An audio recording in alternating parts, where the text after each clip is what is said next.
छिन्दन्ति शस्त्राणि नैनं दहति पावका न चैनं क्लेहयन्त्यापो न शोषयति मारुतः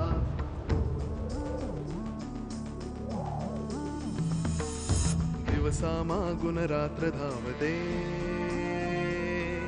सकाळ संध्याकाळ सूत्रधार जो या साऱ्याचा नावतयाचे काय तयाच्या मनात दडले नकळे कधी कुणा क्षणात होते संभव सारे क्षणापूर्वीचे असंभव असंभव असंभव असंभव. कोणाकोणाला बोलवायचं हे तर ठरलंय. ठरवा. माझं काही मत विचारायची मला विचारायची गरजच वाटत नाही ना यांना. तुला कोणी सांगितलं या सोहळ्याबद्दल? कशी चालली आहे सोहळ्याची तयारी? काय ग तू काय अंतर्यामी आहेस की काय? म्हणजे कुसुमात्याने जर आत्ता सांगितलं तर तुला आधीच कसं कळलं? सोहळा आठवणींचा आहे आणि तुम्ही शास्त्रांच्या आठवणींचा एक भाग आहात.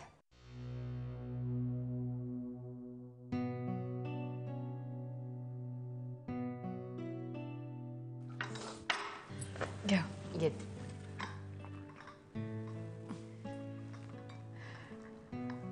बरं वाटलं आलात बहिणी. नाही तर खूप खूप दिवसात गाठीभेटी होत नाही तू. खरंय ग तुझं. हल्ली प्रत्येक जण आपापल्या कामात असतो. शिवाय सगळ्यांच्याकडे मोबाईल आले. मग बरेचदा फोनवरच बोलणं होतं ना. त्यामुळे भेटीगाठी कमी झाल्या. आणि म्हणूनच सगळ्या शास्त्री कुटुंबांनी एक दिवस एकत्र यावं यासाठी काहीतरी योजलंय. काय? आपल्या वाड्याला अगं 150 वर्ष पूर्ण होत आहेत. त्यानिमित्ताने पुढच्या आठवड्यात आपण एक सोहळा साजरा करतो.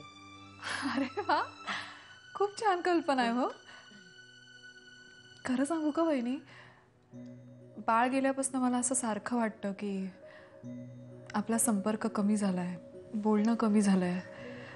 पण तुमची आठवण येते मला. अगं मग यायचं ना कधीतरी घरी. आम्ही परके आहोत का कोणी? आणि माझी खात्री आहे या सोहळ्याच्या निमित्ताने पुन्हा आपल्या भेटीगाठी वाढतील. कोण कोण येतंय? आपणच सगळे शास्त्री. बाहेरचे म्हणजे फक्त हा आहे आधीचा मित्र स्वप्नील आणि डॉक्टर विराज सामंत, त्यांना बोलवलंय. आणि मम्मा आहेतच. सगळ्यांना आग्रहाचं निमंत्रण आहे. आणि सुलेखा? वहिनी, ती शास्त्री नाहीये किंवा होऊ शकली नाही म्हणून ती बाहेरची नाहीये. आणि असली काय किंवा नसली काय, तिला न बोलवण्यामागचं कारण काय आहे? एवढी वाईट आहे का ती? का ती आल्यामुळे सोहळ्याचा बेरंग होणार आहे?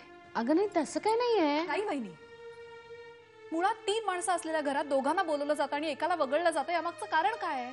पूनम हे बघ. नाही वहिनी, हा तुमचा निर्णय नाहीये हे मला माहिती आहे. पण हा कोणाचा निर्णय आहे हेही मला माहिती आहे. मला एवढंच सांगायचंय की सुलेखा माझी बहीण आहे. ती येणार नसेल तर मीही येणार नाही. आणि हा माझा अंतिम निर्णय समजा. अगं तू जरा शांत होशील का पुन्हा? सॉरी. तुझ्या सुलेखाबद्दलच्या भावना मी समजू शकते. खूप भोगलंय बहिणी तिने. मला माहित नाहीये का ते? आणि तुला कोणी सांगितलं की तिला आपण बोलवत नाही आहोत म्हणून? मी मगाशी सुलेखाचं नाव घेतलं नाही कारण तिला प्रत्यक्ष भेटून वेगळं आमंत्रण देणार होते मी. बाकी काही नाही. तिला आणि मामांना दोघींनाही घेऊन यायचेस तू.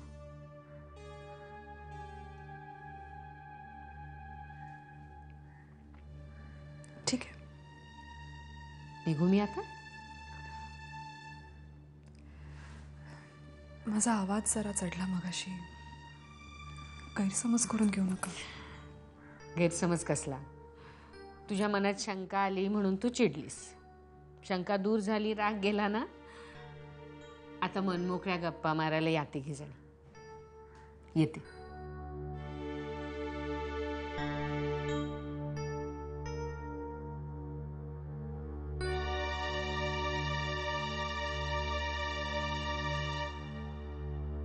वाड्यावर सोहळा आहे तुला माहितीच आहे ना.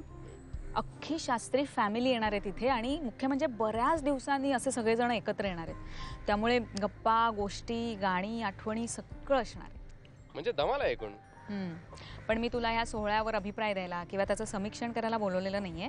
मी तुला रितसर आमंत्रण देते. तू यायचंयस कारण सगळ्या घरच्यांची अशी इच्छा आहे की तू तिथे असावंस. प्रिया मला यायला आवडलं असतं का? एक मिनिट काय? रेकॉर्डर ऑन केलाय मी.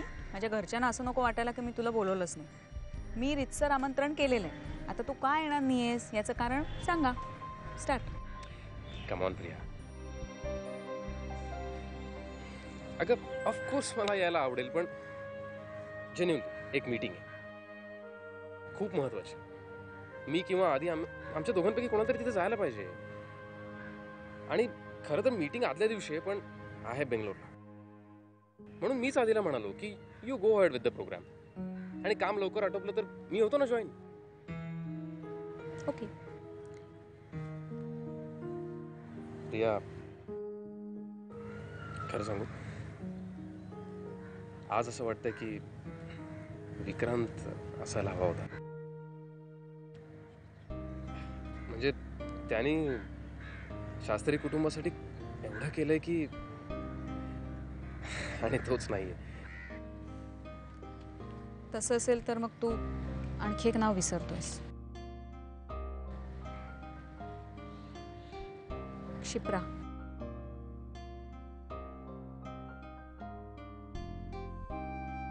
आज मला कळतंय की क्षिप्रा गेल्यानंतर तू कुठल्याच समारंभाला सोहळ्याला काय येत नव्हतास. ज्या व्यक्तीचा सहवास हाच सोहळा असतो तीच व्यक्ती जर सोबत नसेल तर कसला सण आणि कसला सोहळा.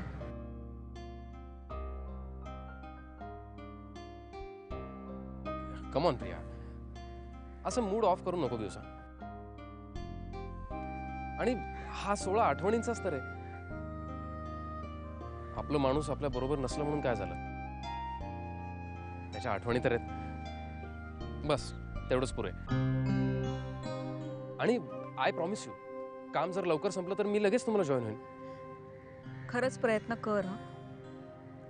कामाचं महत्त्व कळतंय मला पण तुझ्या असण्याची इतकी सवय झाली आहे ना. मलाच नाही आम्हाला सगळ्यांनाच. त्यामुळे तू जर नसशील तर प्रत्येकाला चुकल्यासारखं होईल.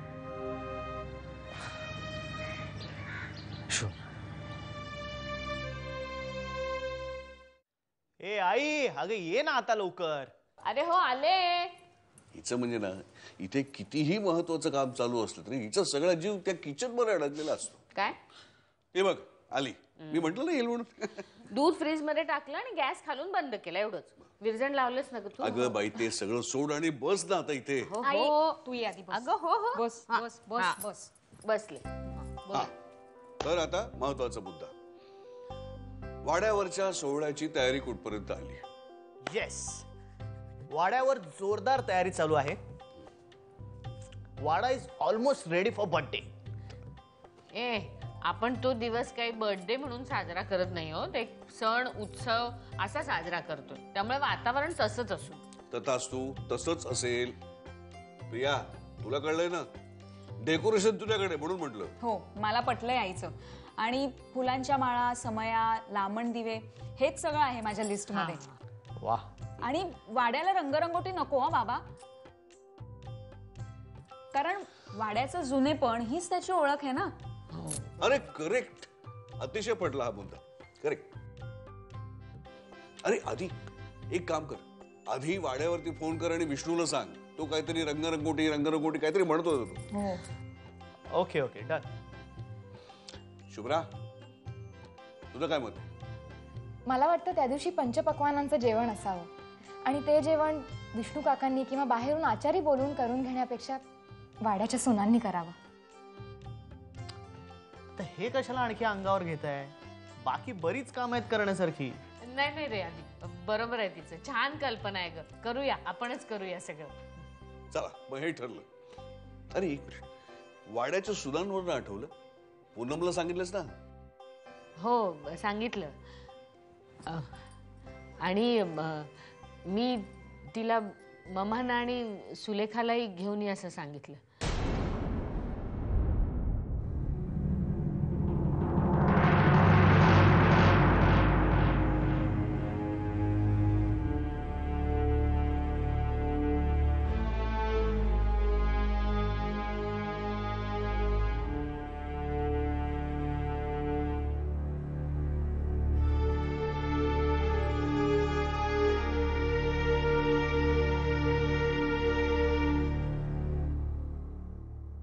मला वाटलंच तुमच्या सगळ्यांची अशी रिॲक्शन होणार. पण मी मनापासून नाही हे केलं. माझ्या पुढे दुसरा काही पर्यायच नव्हता हो. अगं पण वसुधा, अहो मला पूर्ण बोलू तर दे. मी पूनमकडे गेले होते ना तिला बोलवणं करायला, तेव्हा ती असं म्हणाली की सुलेखाला जर बोलवलं नाही तर मी पण येणार नाही. त्यामुळे मग मला बोलवावं लागलं तिला. प्रिया, अगं प्रिया, माझं ऐक तरी.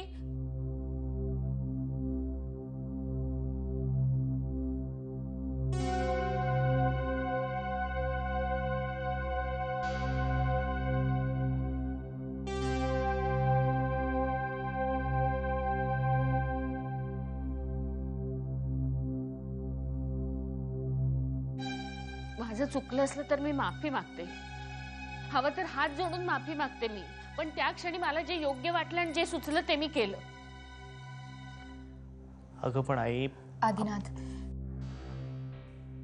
मला असं वाटतं त्या ठिकाणी आईंच्या जागी आपल्यापैकी कोणीही असतं तरी असाच काहीतरी निर्णय घ्यावा लागला असता. आणि दुसरं म्हणजे आता पूनम काकूंना सुलेखाला आणू नका असं सांगणं किती वाईट दिसेल. त्यामुळे आईंनी घेतलेला निर्णय शास्त्री कुटुंबाचा म्हणूनच आपण आता स्वीकारूया.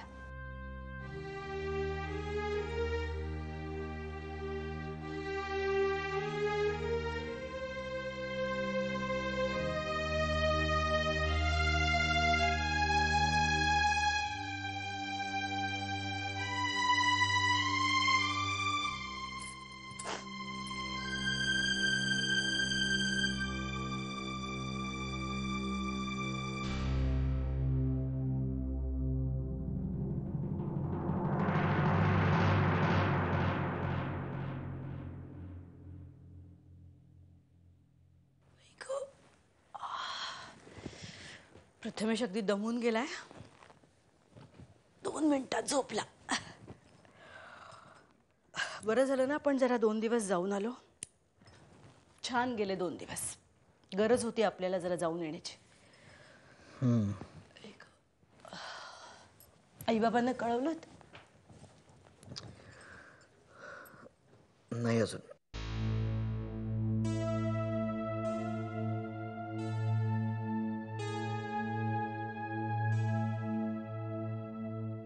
अशी तोकडी उत्तरं का देताय?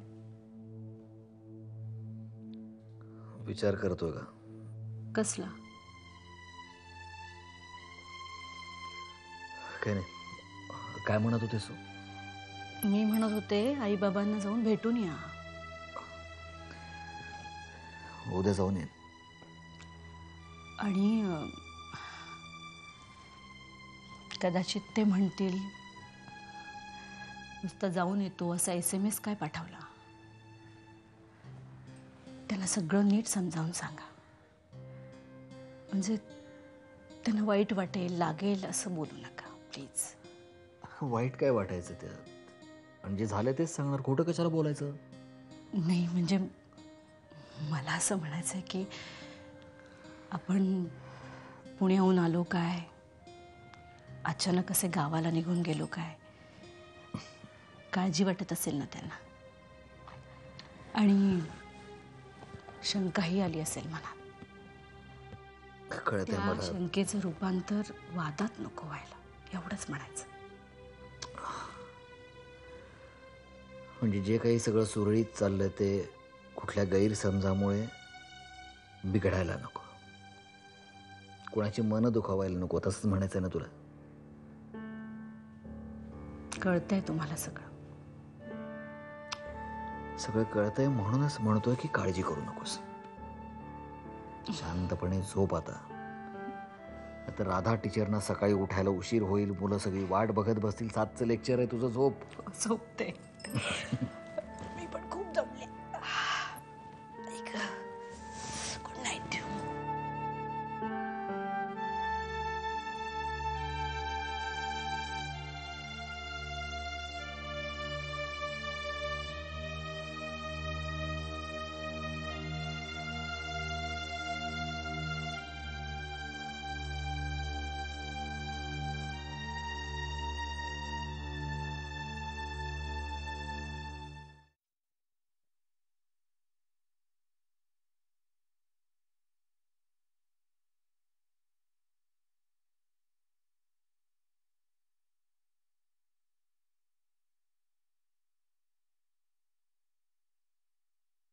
काय झालं?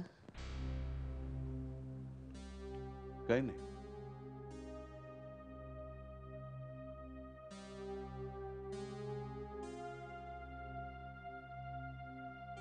मला माहिती आहे, सुलेखाला मी परस्पर निमंत्रण दिलं ते कोणालाच आवडलेलं नाहीये. तिला बोलवण्यापूर्वी तू आधी, शुभ्रा आणि सगळ्यात महत्वाचं म्हणजे प्रिया यांना विचारायला हवं होतंस का? पण माझ्याकडे तेवढा वेळ नव्हता आणि दुसरा पर्यायही नव्हता. म्हणजे तुम्हाला माहितीये ना पूनम सुलेखाच्या बाबतीत कशी आहे ती. आधीच पूनम आपल्यापासून दुरावली गेली आणि आपण हा सोहळा करतोय तो आपल्या माणसांना जवळ आणण्यासाठी. पण सुलेखा आपली कधीच नव्हती. पण पूनम आपलीच आहे ना. तिचा आवेश बघून मी तिथल्या तिथे ठरवलं की सुलेखाला बोलवल्याशिवाय गत्यंतर नाही. अहो इकडे आड तर तिकडे विहीर अशी अवस्था झाली हो माझी. मला कळतंय का, पण आपण सगळ्यांनी एकत्र येऊन थोडाफार आनंद मिळवा म्हणून हा सोहळा ठरवला ना. पण आता सुलेखा येणार म्हटल्यावरती या कल्पनेने सगळ्यांनाच दडपण आलंय. त्या क्षणी ना प्रामाणिकपणे मला असं वाटलं की सुलेखाला बोलवल्यामुळे कदाचित जे नुकसान होईल ना त्यापेक्षा जास्त नुकसान तिला बोलवलं नाही तर होईल. आणि समजा मी पूनमला असं म्हटलं असतं की मी घरच्यांना विचारून काय ते सांगते, काय वाटलं असतं तिला? दुरावली असती ना ती आपल्याला. आणि पूनम जर दुरावली असती तर या सोहळ्याचा काय आनंद मिळाला असता आपल्याला? मसुरा,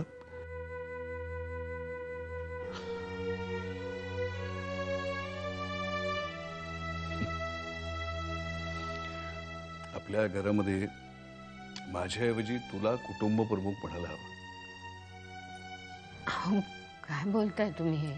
अगं खरं सांगतोय. घरातल्या सगळ्यांचे मानापमान, त्यांची इगोज, त्यांची मतं ऐकून घेऊन कोणालाच एकमेकांचा त्रास होऊ नये म्हणून किती झटत असतेस तू. त्यात काय विशेष? आणि पूनमच्या वाट्याला केवढं दुःख आलंय हो. केवढं सोसलंय त्या पोरीनं. आधी निखिल गेला, त्या धक्क्यातून सावरते न सावरते तोच बाळ भाऊजी. बिचारी एकटी पडली हो. आणि नाती तोडण्यापेक्षा ती जवळ आणणं जास्त महत्वाचं ना. मी असं केलं म्हणून आपल्या मुलांना थोडं वाईट वाटेल, पण ती समजूतदार आहेत. मी असं का वागले ते समजू शकेल त्यांना. कसलीही काळजी करू नकोस. तू एकदा निर्णय घेतलायस ना, मग यातून चांगलं कसं घडेल याचाच आपण विचार करू.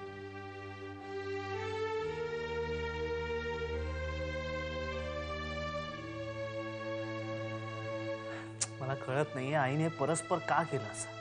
मी पण तेच म्हणते, काय लॉजिक आहे? इतकं सगळं घडलंय तरी. आणि सगळं चांगलं चाललं होतं. आता पुढे काय होणार आहे ना. मी काय बोलू? मला वाटतंय आपण एकतर्फी विचार करतोय. आईंची बाजू कुणी समजूनच घेत नाहीये. शुभ्रा, प्रिया, मला माहिती आहे तुला काय म्हणायचं, पण आत्ता आपण सुलेखा या एकाच व्यक्तीचा विचार करतो. आईंचं तसं नाही आहे. खूप हळव्या आहेत त्या. त्यांना कुठलंच नातं तुटू द्यायचं नाही आहे. माझ्या बाबतीत जे घडलं ते आईंना माहीत नव्हतं, म्हणून त्यांनी हा निर्णय घेतला. आणि ही वेळ त्यांना काही बोलायची नाही आहे. शेवटी जे घडतं ते चांगल्यासाठीच घडतं. आता काय चांगलं घडणार आहे? निदान 2 घरं वेगळी होण्यापासून तरी वाचतील.